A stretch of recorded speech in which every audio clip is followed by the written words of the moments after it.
99% चीजें अब 5% टैक्स के दायरे में आ गई है।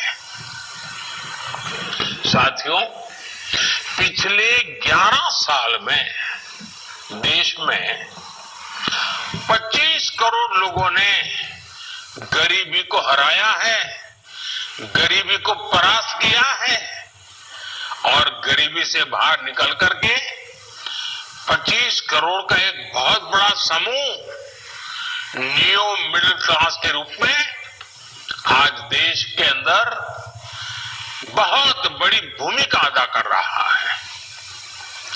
इस नियो मिडिल क्लास की अपनी एस्पिरेशंस हैं, अपने सपने हैं।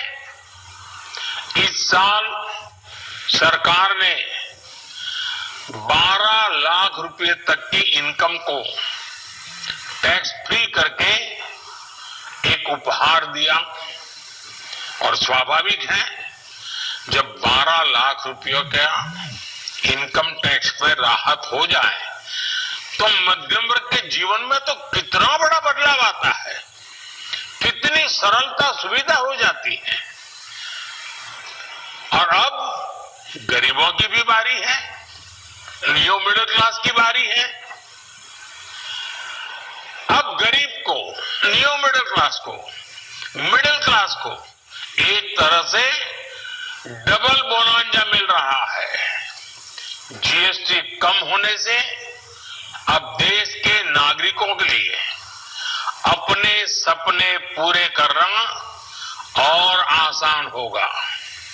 घर बनाना, टीवी, फ्रिज खरीदने की बात हो, स्कूटर, बाइक, कार खरीदना हो, ये सब पर अब कम खर्च करना होगा।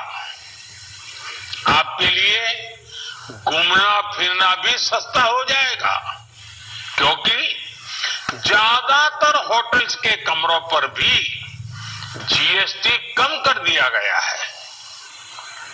वैसे साथियों, मुझे इस बात की खुशी है कि दुकानदार भाई बहन भी जीएसटी रिफॉर्म को लेकर बहुत उत्साह में है।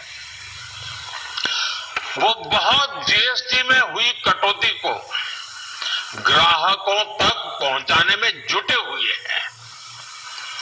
बहुत सारी जगहों पर पहले और अब के बोर्ड लगाए जा रहे हैं। साथियों, हम नागरिक देवो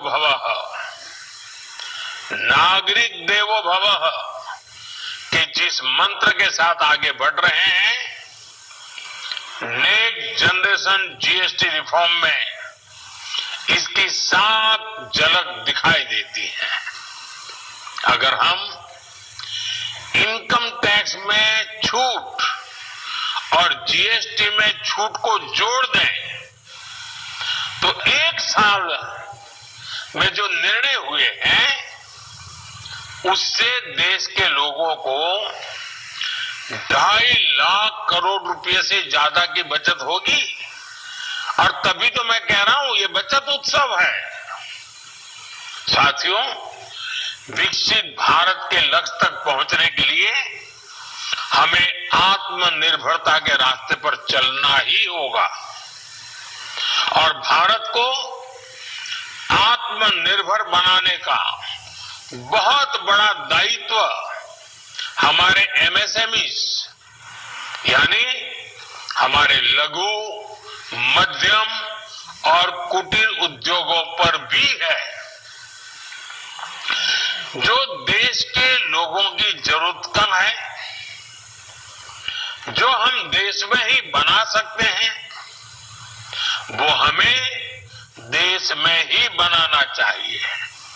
साथियों, जीएसटी की दरें कम होने से नियम और प्रक्रियाएं और आसान बनने से हमारे एमएसएमईज, हमारे लघु उद्योगों को, कुटीर उद्योगों को बहुत फायदा होगा।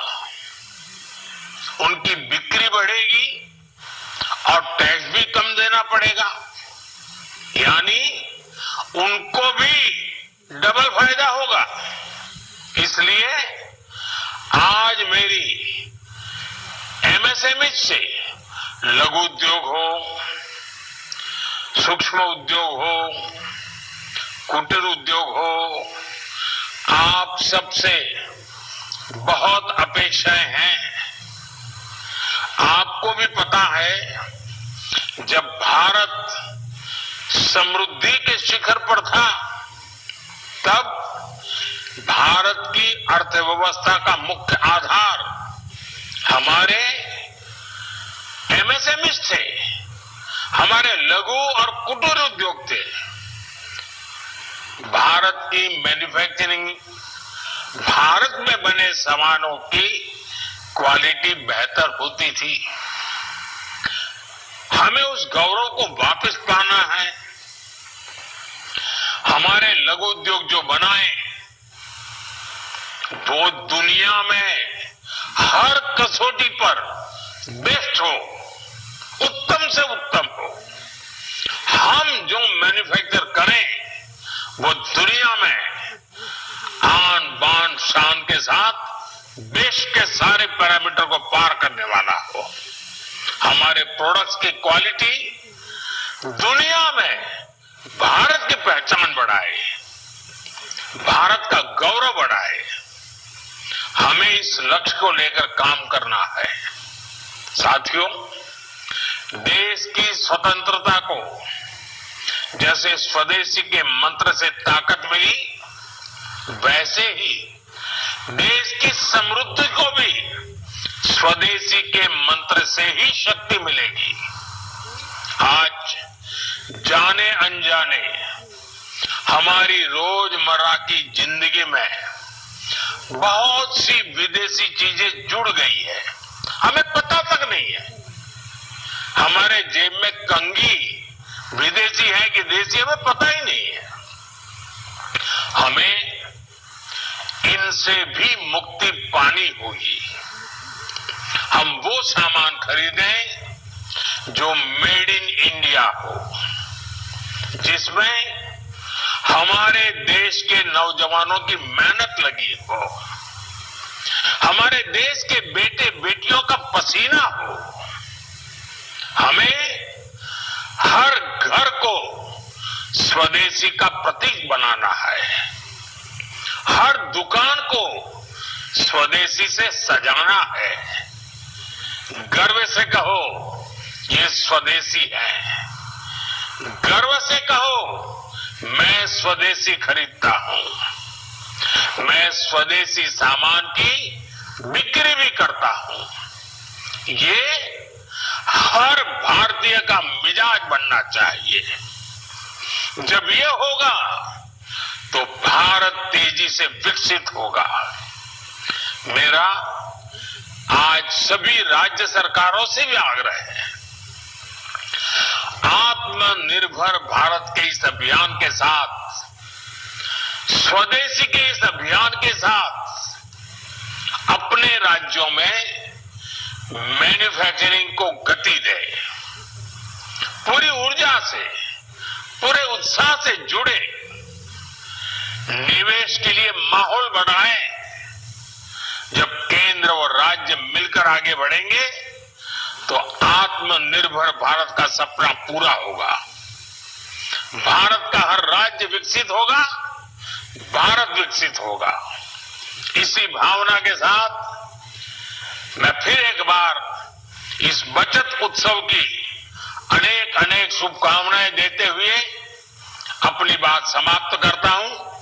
एक बार फिर आप सबको नवरात्रि की, जीएसटी बचत उत्सव की बहुत बहुत शुभकामनाएं। बहुत बहुत धन्यवाद।